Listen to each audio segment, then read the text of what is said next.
So I was inspired by Monty Don at the weekend with his ginger, and he said just to go to the supermarket and find a bit of ginger that had some green on it, and you can grow your own ginger. So I thought I'd give it a go. So I went through all the ginger in the tub and I found this piece. Now, there is no green and there wasn't any major green on any of the pieces. But you know, it was 19p. So if it does, nothing happens and it doesn't grow, I've really not lost a lot. And I've never done this before, so I'm taking a complete punt. Over here in the UK, they're best grown inside because they won't tolerate our frost and things. So I'm just going to give it a go. I don't even know how to plant it. So I'm just going to nestle it in, I guess. Maybe a little bit over like this, and I'm going to keep an eye on it. If you've grown ginger like this, please let me know how to do it, because I'm just going with an instinct of what I probably need to do. And we'll keep an eye on this and see whether we can grow some ginger plants from this little 19 piece from the supermarket. Plant bargain of the day, folks. So I just popped in to the supermarket to grab some food, and lo and behold I found these very poor, bedraggled, unloved plants, and they are dry. If you put your finger down here, there's very dry soil, but you can see there's only the big leaves that have really flopped. It's got tons of new growth coming out the top, which are totally fresh and new and wonderful. So each plant, so there's a plant, £6, but let me show you how much I got them for. £1.26. Bargain. So £18 worth of Heuchera for £3.70 something. Not great maths, but there we go. So that's bargain plant of the day. 3 of them, really good plants, and actually once they're grown up a bit, I can probably split them and I can definitely take some cuttings. So it's well worth, wherever you go, looking in the plant section quickly to see if they've got some neglected bargains that you can take advantage of. Well, it's Wednesday, and this mama hen was just making a racket. She was actually out in this section. She was screeching, and look, she's just in a massive broody poo that smells. She's making a racket. I thought, what on earth is going on with her? So I came down.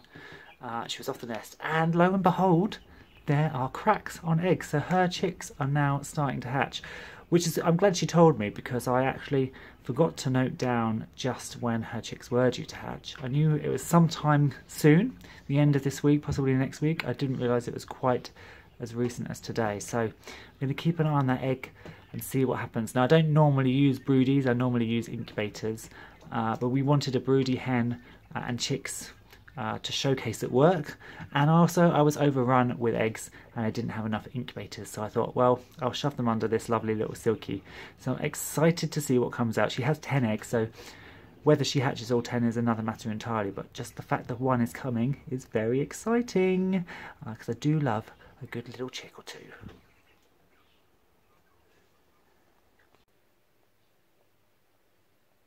So this here is my first ever duckling hatch.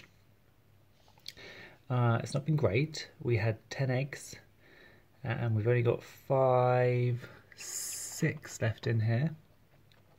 6? Yeah, 6 left in here.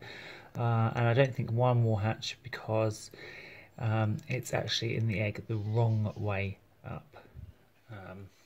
But we'll see. But I was just going to try and catch on camera this first little khaki Campbell duck breaking free,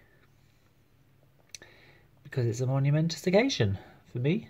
Never had ducks before, never hatched ducks before. Come on. And I want to see its tiny little beak. It's going to be so cute. So khaki Campbells are brown. Obviously it looks brown, not yellow.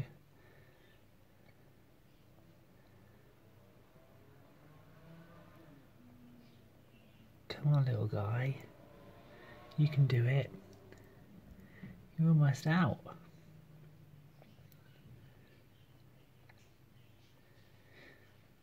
It is sometimes like watching the kettle boil. You know, the old saying. Oh, you coming? A hot pot never boils. but it has to come out eventually. I also don't really know which way up it is.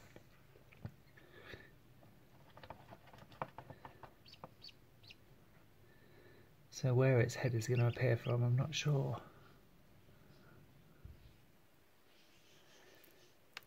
Come on, you're doing great.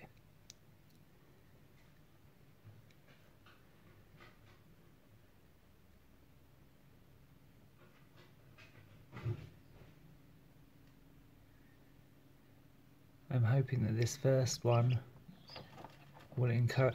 There it is! Oh, hello! Welcome to the world!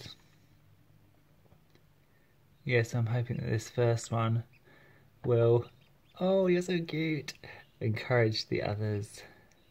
Hi! Hello! Oh, little one. You did good. You can just chill out now. So this is the incubator setup. So it's obviously got the 6 eggs in there. So I'll keep you updated with what's going on.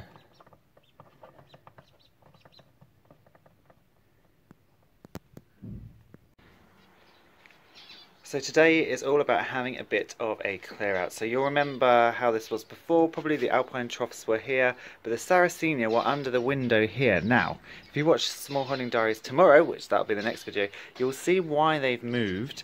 So we needed to move for a reason, but it now means that I can open this section out. We're going to move the seating area to kind of around here. So when you first step out the door, there's kind of this seating nook, and then you can walk on round. It's very wet and very grim, and this is very muddy where I've just put this reed matting on the floor just for now. It's not going to be staying, it's just so that we can kind of walk over it. Look, socks and sandals, so we can walk over it and not get muddy. It will also mean that I can get to my strawberry bed easier, so I can clean that out. You can see that all of these little pots have started to come up now, and actually in the summer it'll be quite nice. We're going to get a solar powered pump for that. We're going to screen this so you can't see that. And then we'll have some seats here, and then you'll kind of walk around here and continue down the garden. As an aside, these wallflowers are starting to come in. I didn't know what to do with them, but this is looking quite bare at the moment, this bed, so I think I'm going to put all of these, they're a lovely, lovely deep scarlet wallflower. I think I'm going to plant them into this bed all the way along. So when they're out in flower, I'll show you those. But for now, that is today's job. Having a bit of a reorganisation. It's the same as when you move the furniture around in your living room and it seems fresh. So this seems nice and fresh to me now, moving it all around. So as I alluded to yesterday when I said I was changing around the outside, it's because the quail have new digs. So let me back up so you can see it completely. So it's a double height hutch.